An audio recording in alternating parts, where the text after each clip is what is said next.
आज के इस वीडियो में हम उच्चतम न्यायालय के बारे में डिस्कस करेंगे, जिसको हम सुप्रीम कोर्ट या सर्वोच्च न्यायालय के नाम से भी जानते हैं। ये वीडियो BA द्वितीय वर्ष के जो विद्यार्थी हैं उनके लिए बेहद उपयोगी है। भारत की जो शासन प्रणाली है वो संघीय शासन प्रणाली है, लेकिन जो न्यायपालिका है वो एकीकृत है। इसका तात्पर्य है कि पूरे देश के लिए केवल एक ही सर्वोच्च न्यायालय है।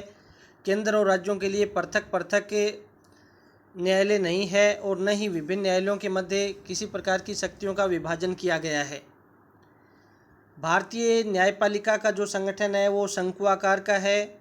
इसमें जो शिखर है उस पर उच्चतम न्यायालय है, उसके नीचे उच्च न्यायालय और उच्च न्यायालय के नीचे अधीनस्थ न्यायालय, जिसमें जिला न्यायालय और विभिन्न जिलों में जो जिला न्यायालय स्थापित किए गए हैं वो इसमें आते हैं।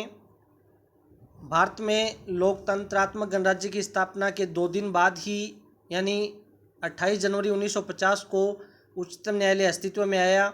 इससे पहले 1937 से लेकर 50 तक संसद भवन के चैम्बर ऑफ प्रिंसेस में फेडरल कोर्ट ऑफ इंडिया कार्यरत था। उच्चतम न्यायालय का उद्घाटन संसद भवन परिसर में चैम्बर ऑफ प्रिंसेस में ही हुआ था और वर्ष 1958 तक वह यहीं पर कार्यरत था। जैसा कि मैंने बताया कि भारत में एकीकृत न्यायपालिका की स्थापना की गई है। इसके सर्वोच्च जो पिरामिड जो शिखर है इसके ऊपर सुप्रीम कोर्ट है। उसके बाद में उच्च न्यायालय हैं जिनकी संख्या 24 है। फिर अधीनस्थ न्यायालय, जिला न्यायालय, मुंसिफ न्यायालय, न्याय पंचायत, इस तरीके से एक पिरामिड की भांति भारत में जो न्यायपालिका है उसका जो संगठन है इस चार्ट के माध्यम से प्रकाशित किया गया है। बात करते हैं सुप्रीम कोर्ट की, तो भारतीय संविधान का जो भाग 5 है और उसका जो अनुच्छेद 124 से लेकर और 147 तक है उसमें सर्वोच्च न्यायालय के गठन संबंधी प्रावधान किए गए हैं। अनुच्छेद 124 में सर्वोच्च न्यायालय की स्थापना और उसके गठन संबंधी प्रावधान किए गए हैं। अनुच्छेद 126 के अंतर्गत कार्यकारी मुख्य न्यायाधीश का प्रावधान किया गया है। 127 के अंतर्गत तदर्थ न्यायाधीशों की नियुक्ति संबंधी प्रावधान किए गए हैं। अनुच्छेद 129 के अंतर्गत सुप्रीम कोर्ट जो है वो एक अभिलेख न्यायालय है। अनुच्छेद 130 के अंतर्गत उच्चतम न्यायालय का स्थान है उसका निर्धारण करना। तो ये महत्वपूर्ण अनुच्छेद हैं जो सर्वोच्च न्यायालय से संबंधित हैं। आगे यदि अनुच्छेद 131 की बात करें तो इसके प्रारंभिक क्षेत्राधिकार से संबंधित है। अनुच्छेद 136 अपील के लिए उच्चतम न्यायालय की विशेष अनुमति। अनुच्छेद 137 उच्चतम न्यायालय में की पुनरावलोकन की शक्ति। अनुच्छेद 141 के अनुसार उच्चतम न्यायालय द्वारा घोषित विधि सभी न्यायालयों पर बाध्यकारी होगी। अनुच्छेद 143 में राष्ट्रपति को उच्चतम न्यायालय से परामर्श का अधिकार प्रदान किया गया है। अनुच्छेद 145 के अंतर्गत उच्चतम न्यायालय को राष्ट्रपति के अनुमोदन से न्यायालय की पद्धति एवं प्रक्रिया को विनियमित करने के लिए निदान किया गया है। अनुच्छेद 146 के अंतर्गत उच्चतम न्यायालय के अधिकारियों और सेवकों की नियुक्ति संबंधी प्रावधान किए गए हैं। अब हम बात करते हैं सर्वोच्च न्यायालय के संगठन की या गठन की, तो इसमें ये प्रावधान किया गया है कि भारतीय संविधान का जो अनुच्छेद 124(1) है उसके अंतर्गत सर्वोच्च न्यायालय के गठन संबंधी प्रावधान किए गए हैं। अनुच्छेद 124(1) के अंतर्गत स्पष्ट शब्दों में यह कहा गया है कि संविधान में सर्वोच्च न्यायालय के लिए एक मुख्य न्यायाधीश और 7 अन्य न्यायाधीशों की व्यवस्था की गई थी। यानी जो मूल संविधान था उसमें जो उच्चतम न्यायालय के न्यायाधीशों की संख्या थी वो 8 थी, जिसमें एक मुख्य न्यायाधीश और 7 अन्य न्यायाधीश। लेकिन समय समय पर इसकी जो सदस्य संख्या है वो बढ़ा दी गई है। वर्तमान समय में एक मुख्य न्यायाधीश और 30 अन्य न्यायाधीश, और अब संसद द्वारा ये प्रस्ताव भी पारित कर दिया गया है कि अब जो सदस्य संख्या है उच्चतम न्यायालय के न्यायाधीशों की वो 34 होगी, जिसमें एक मुख्य न्यायाधीश होगा और 33 अन्य न्यायाधीश होंगे। तो ये जो सदस्यों को बढ़ाने का जो प्रस्ताव है ये पारित हो गया है और अब शीघ्र ही मुख्य न्यायाधीश सहित जो सदस्य संख्या है वो 34 होगी, जिसमें एक मुख्य न्यायाधीश होगा, 33 अन्य न्यायाधीश होंगे।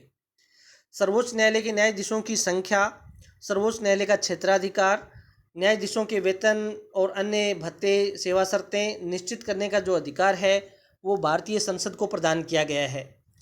इसी शक्ति का प्रयोग कर संसद ने 1956 में सर्वोच्च न्यायालय के जो न्यायाधीश हैं उनकी संख्या संबंधी अधिनियम 1956 पारित किया और उनकी संख्या 7 से बढ़ाकर 10 मुख्य न्यायाधीश को छोड़कर कर दी गई, यानी सदस्य संख्या है वो 11 की गई।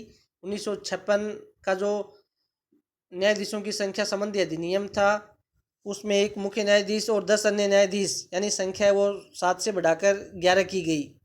तत्पश्चात समय समय पर इस अधिनियम में संशोधन कर न्यायाधीशों की संख्या में वृद्धि की गई है। वर्ष 1960 में 13, वर्ष 1978 में 17, 1986 में 25 यानी मुख्य न्यायाधीश है उसको छोड़कर ये जो संख्या है ये निर्धारित की गई। वर्ष 2008 में पुनः जो सदस्य संख्या है उसमें परिवर्तन या बदलाव किया गया और संख्या वो 25 से बढ़ाकर 30 कर दी गई, जिसमें मुख्य न्यायाधीश है वो सम्मिलित नहीं है। वर्तमान समय में उच्चतम न्यायालय में कुल जो न्यायाधीश है उनकी संख्या 31 है, जिसमें एक मुख्य न्यायाधीश और 30 अन्य न्यायाधीश। लेकिन ये संख्या इसमें भी अब संसद ने इनमें इजाफा कर दिया है। अब जो सदस्य संख्या होगी वो 34 होगी और इसमें एक मुख्य न्यायाधीश होगा और 33 अन्य न्यायाधीश। इस प्रकार जो उच्चतम न्यायालय के न्यायाधीशों की जो संख्या होगी वो अब 34 होगी। न्यायाधीशों की यदि हम तो सुप्रीम कोर्ट के जो न्यायाधीश हैं उनकी योग्यताओं का निर्धारण भारतीय संविधान का जो अनुच्छेद 124(3) है उसके अंतर्गत किया गया है और इसके अंतर्गत सर्वोच्च न्यायालय के न्यायाधीशों में कुछ योग्यताएं निर्धारित की गई हैं, जिसके अंतर्गत वह भारत का नागरिक हो, वह एक या एक से अधिक उच्च न्यायालयों में लगातार कम से कम 5 वर्ष तक न्यायाधीश रह चुका हो, वह एक या एक से अधिक उच्च न्यायालयों में लगातार लगभग 10 वर्ष तक अधिवक्ता यानी एडवोकेट रह चुका हो, अथवा राष्ट्रपति की दृष्टि में एक पारंगत विधिवेत्ता हो। ये कुछ योग्यताओं का निर्धारण किया गया है सर्वोच्च न्यायालय के न्यायाधीशों के लिए। अब देखिए मुख्य न्यायाधीश की जो नियुक्ति है उसके संबंध में ये प्रावधान किया गया है कि सर्वोच्च न्यायालय के जो मुख्य न्यायाधीश हैं और अन्य न्यायाधीशों की जो नियुक्ति है वो राष्ट्रपति करेगा। सर्वोच्च न्यायालय के न्यायाधीशों की नियुक्ति के बारे में भारतीय संविधान का जो अनुच्छेद 124(2) है उसके अंतर्गत स्पष्ट और इसमें कहा गया है कि राष्ट्रपति उच्चतम न्यायालय और उच्च न्यायालय के ऐसे न्यायाधीशों से परामर्श करने के पश्चात जिनसे परामर्श करना वह आवश्यक समझे उच्चतम न्यायालय के प्रत्येक न्यायाधीश को नियुक्त करेगा। Supreme court advocates on record association बनाम भारत संघवाद 1993 में उच्चतम न्यायालय ने बहुमत से यह निर्णय दिया कि भारत के मुख्य न्यायाधीश के पद पर उच्चतम न्यायालय के वरिष्ठ न्यायाधीशों की ही नियुक्ति की जाएगी। अन्य न्यायाधीशों की जो उसके संबंध में उच्चतम न्यायालय के अन्य न्यायाधीशों की नियुक्ति भी राष्ट्रपति करता है और वह भारत का जो चीफ जस्टिस होता है उसकी सलाह के आधार पर करता है। राष्ट्रपति अन्य न्यायाधीशों की नियुक्ति करते समय उच्चतम न्यायालय या उस न्यायालय के ऐसे न्यायाधीशों से परामर्श ले सकता है जिसे वह परामर्श करना आवश्यक समझे। उच्चतम न्यायालय के न्यायाधीशों की नियुक्ति के मामले में भारत में मुख्य न्यायाधीश को उच्चतम न्यायालय के 4 वरिष्ठतम न्यायाधीशों के समूह से परामर्श करके ही अपनी अनुशंसा राष्ट्रपति को भेजनी चाहिए या भेजनी होती है। तृतीय न्यायाधीश मामले यानी 1998 में उच्चतम न्यायालय ने राय दी कि उच्च न्यायालय के न्यायाधीश के स्थानांतरण के मामले में भारत के मुख्य न्यायाधीश को उच्चतम न्यायालय के 4 वरिष्ठतम न्यायाधीशों, दोनों उच्च न्यायालय के मुख्य न्यायाधीशों, एक वहाँ के जहाँ से न्यायाधीश का स्थानांतरण हो रहा है, एक वहाँ के जहाँ वह जा रहा है से परामर्श करना चाहिए। इस तरह एकमात्र भारत के मुख्य न्यायाधीश की राय से ही परामर्श प्रक्रिया है वो पूरी नहीं होती है। भारतीय संविधान का जो अनुच्छेद 126 है उसके अंतर्गत यह प्रावधान किया गया है कि उच्चतम न्यायालय में एक कार्यकारी मुख्य न्यायाधीश है उसकी नियुक्ति की जा सकती है या उसकी नियुक्ति संबंधी प्रावधान है वो किए गए हैं। जब मुख्य न्यायाधीश का पद रिक्त हो या मुख्य न्यायाधीश अनुपस्थित हो या किसी कारण से अपने कर्तव्य का पालन करने में यदि असमर्थ हो, तो अन्य न्यायाधीशों में से किसी न्यायाधीश को राष्ट्रपति है वो मुख्य कार्यकारी न्यायाधीश है वो नियुक्त कर सकता है। ऐसा प्रावधान भारतीय संविधान के आर्टिकल 126 में किया गया है। तदर्थ न्यायाधीशों की नियुक्ति का भी संविधान में प्रावधान किया गया है। भारतीय संविधान का जो अनुच्छेद 127 है उसके अंतर्गत तदर्थ न्यायाधीशों की नियुक्ति संबंधी प्रावधान किए गए हैं। तदर्थ न्यायाधीशों की नियुक्ति मुख्य न्यायाधीश के द्वारा राष्ट्रपति की पूर्व सहमति से की जाती है। किसी उच्च न्यायालय के ऐसे न्यायाधीश को जो उच्चतम न्यायालय का न्यायाधीश नियुक्त किए जाने की योग्यता रखता हो, संबंधित उच्च न्यायालय के मुख्य न्यायाधीश से परामर्श कर तदर्थ न्यायाधीश है वो नियुक्त किया जा सकता है। तदर्थ न्यायाधीशों की नियुक्ति तब की जाती है जबकि उच्चतम न्यायालय के सत्र यानी सेशन को आयोजित करने या चालू रखने के लिए जो कोरम या जो घनपूर्ति है वो न होने पर न्यायाधीशों की इस प्रकार की जो आवश्यकता है उसके अनुसार तदर्थ न्यायाधीशों की नियुक्ति है वो भारतीय संविधान का जो आर्टिकल 127 है उसके अंतर्गत की जा सकती है। सर्वोच्च न्यायालय में तदर्थ न्यायाधीशों की जो नियुक्ति संबंधी प्रावधान है ये फ्रांस के संविधान से प्रेरित है। तदर्थ न्यायाधीश केवल सर्वोच्च न्यायालय में ही नियुक्त किए जाते हैं, उस न्यायालयों में नियुक्त नहीं किए जा सकते। इसके अतिरिक्त भारतीय संविधान का जो अनुच्छेद 128 है उसके अंतर्गत मुख्य न्यायाधीश को यह अधिकार दिया गया है कि वह आवश्यकता पड़ने पर राष्ट्रपति की पूर्व स्वीकृति लेकर उच्चतम न्यायालय या उस न्यायालय के किसी अवकाश प्राप्त न्यायाधीश से भी उच्चतम न्यायालय के न्यायाधीश के रूप में बैठने और कार्य करने का अनुरोध है। इस प्रकार की जो रिक्वेस्ट है सहमत हो सकता है। अब देखिए बात करते हैं राष्ट्रीय जो न्यायिक नियुक्ति आयोग है जो थोड़े समय पहले अभी चर्चा में भी रहा था। वर्तमान केंद्र सरकार ने इस मुद्दे पर मजबूत इरादा दिखाते हुए 121वां संविधान संशोधन विधेयक पारित किया। इसके अंतर्गत वर्तमान सरकार ने विपक्षी दलों के सहयोग से ये सारी चुनौतियां सफलतापूर्वक पार की और 31 दिसंबर 2014 को राष्ट्रपति श्री प्रणब मुखर्जी ने विधेयक पर हस्ताक्षर किए।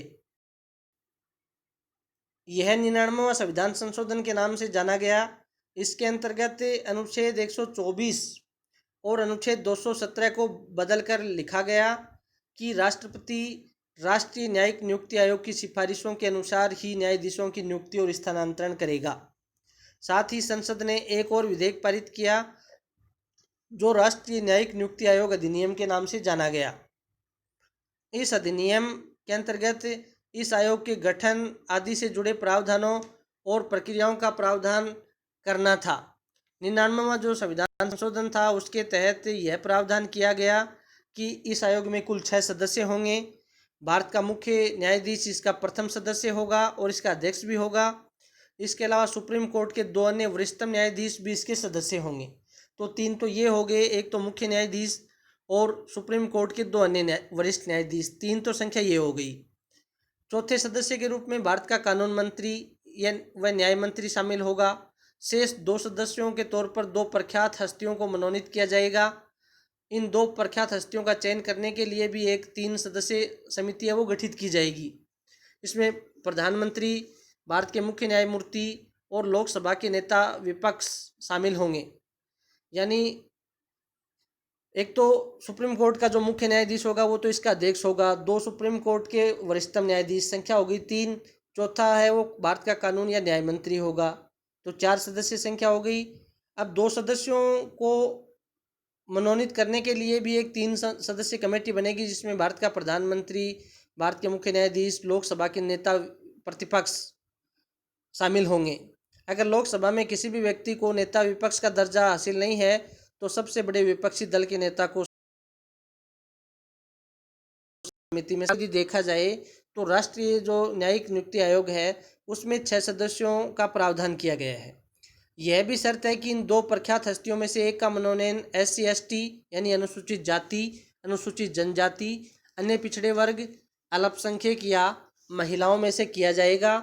एक महत्वपूर्ण प्रावधान यह भी था कि अगर इन 6 सदस्यों में से कोई भी 2 सदस्य किसी व्यक्ति के नाम पर वीटो कर देंगे तो उसे न्यायाधीश नहीं बनाया जा सकेगा।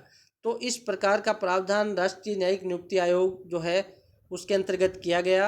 हालांकि वर्ष 2015 में सर्वोच्च न्यायालय ने 99वां जो संविधान संशोधन अधिनियम था, दोनों को असंवैधानिक घोषित कर दिया है और वही पुरानी जो कॉलेजियम की जो प्रणाली है वो पुनः कार्यरत हो गई है। सर्वोच्च न्यायालय का यह निर्णय 4th जजेस केस 2015 में आया और न्यायालय की दृष्टि में केंद्र की नई प्रणाली जो NJAC राष्ट्रीय न्यायिक नियुक्ति आयोग था वो न्यायपालिका की स्वतंत्रता को प्रभावित करती है। इस आधार पर इसको रिजेक्ट कर दिया गया। न्यायाधीशों की यदि पदावधि के बारे में हम बात करें तो उच्चतम न्यायालय के सभी न्यायाधीश, मुख्य न्यायाधीश और अन्य न्यायाधीश ये सभी 65 वर्ष की आयु तक अपने पद पर बने रहते हैं, पद धारण करते हैं। न्यायाधीशों की आयु ऐसे प्राधिकारी द्वारा और ऐसी रीति से निर्धारित की जाएगी जो संसद विधि द्वारा उपबंधित करे। अनुच्छेद 124(2) के कोई न्यायाधीश राष्ट्रपति को संबंधित अपने हस्ताक्षर सहित लेख द्वारा कभी भी अपना त्यागपत्र वो दे सकता है। किसी न्यायाधीश को अनुच्छेद 124(4) के तहत उसके पद से हटाया जा सकता है। एक प्रकार से महाभियोग जैसी प्रक्रिया है, उसके द्वारा सुप्रीम कोर्ट और के जो मुख्य न्यायाधीश और अन्य न्यायाधीश हैं उनको पद से हटाया जा सकता है। न्यायाधीशों को पद से हटाने के लिए या तो सिद्ध कदाचार या असमर्थता के आधार पर उनके ऊपर महाभियोग लगाया जा सकता है। किसी न्यायाधीश को उसके पद से हटाने के लिए प्रस्ताव संसद के किसी भी सदन में लाया जा सकता है। लोकसभा में भी पहले लाया जा सकता है और राज्यसभा में भी लाया जा सकता है। प्रस्ताव प्रत्येक सदन द्वारा अपनी कुल सदस्य संख्या के बहुमत एवं उपस्थित और मतदान करने वालों के 2/3 बहुमत से पारित होना चाहिए। इस प्रक्रिया के दौरान आरोपित न्यायाधीश को अपने पक्ष में समर्थन और पक्ष रखने का जो अधिकार है वो प्रदान किया गया है। संसद के दोनों सदनों द्वारा पारित प्रस्ताव जब एक प्रकार से पारित हो जाता है दोनों सदनों द्वारा तो वो राष्ट्रपति के समक्ष भेजा जाता है। राष्ट्रपति का आदेश मिल जाने पर ऐसे न्यायाधीश को उसके पद से हटा दिया जाता है। किसी न्यायाधीश को हटाने के लिए संसद के दोनों सदनों द्वारा पारित प्रस्ताव उसी सत्र में राष्ट्रपति के समक्ष प्रस्तुत किया जाना चाहिए जो अनुच्छेद 124(4) में प्रावधान किया गया है। यदि किसी न्यायाधीश या मुख्य न्यायाधीश को हटाने का प्रस्ताव लोकसभा में लाया जाता है तो कम से कम 100 सदस्यों द्वारा, और यदि राज्यसभा में लाया जाता है तो कम से कम 50 सदस्यों द्वारा हस्ताक्षरित होना चाहिए। इसके उपरांत अध्यक्ष या सभापति प्रस्ताव को ग्रहण करने या न करने का निर्णय है वो कर सकता है। प्रस्ताव ग्रहण किए जाने पर एक 3 सदस्यीय समिति जिसमें एक उच्चतम न्यायालय का न्यायाधीश, एक किसी उच्च न्यायालय का मुख्य न्यायाधीश तथा एक प्रसिद्ध न्यायविद्य होते हैं, ये आरोपों की जांच के लिए एक प्रकार से कमेटी गठित की जाती है। अब देखिए, यदि इनके शपथ के संबंध में यदि बात करें तो हम देखते हैं कि भारतीय संविधान का जो अनुच्छेद 124(6) है उसके अनुसार ऐसा व्यक्ति जो उच्चतम न्यायालय का न्यायाधीश नियुक्त किया गया है वो राष्ट्रपति के समक्ष या उसके द्वारा इसी उद्देश्य से नियुक्त किसी व्यक्ति के समक्ष अपने पद ग्रहण करने से पूर्व शपथ या प्रतिज्ञान करेगा। शपथ का प्रारूप है वो देखिए, उच्चतम न्यायालय के न्यायाधीश और भारत के जो CAG हैं, नियंत्रक और महालेखा परीक्षक हैं, उन दोनों के लिए अनुसूची 3 में शपथ का एक ही प्रारूप है वो दिया गया है। अब बात करते हैं हम उच्चतम न्यायालय के स्थान की, तो संविधान ने उच्चतम न्यायालय का जो स्थान है वो दिल्ली में घोषित किया है, लेकिन मुख्य न्यायाधीश को अधिकार दिया गया है कि उच्चतम न्यायालय का स्थान वो कहीं भी कर सकता है, स्थानांतरित कर सकता है, लेकिन ऐसा निर्णय राष्ट्रपति की पूर्व अनुमति के बाद ही वह ले सकता है। यह व्यवस्था एक प्रकार की वैकल्पिक है, न कि अनिवार्य। अभी तक हैदराबाद, श्रीनगर इसमें सर्वोच्च न्यायालय ने अपनी इस प्रकार की बैठकें हैं वो आयोजित की हैं। तो आज का जो वीडियो था इसमें हमने सुप्रीम कोर्ट के न्यायाधीशों की योग्यताएं, उनका कार्यकाल, उनके शपथ, उनको हटाने का प्रावधान, तो इन सब के बारे में, उनकी सदस्य संख्या, सर्वोच्च न्यायालय का संगठन आकार, इन सब बिंदुओं पर आज के इस वीडियो में हमने डिस्कस किया है। आगे के वीडियो में हम सुप्रीम कोर्ट की जो शक्तियां हैं उनके बारे में डिस्कस करेंगे। धन्यवाद।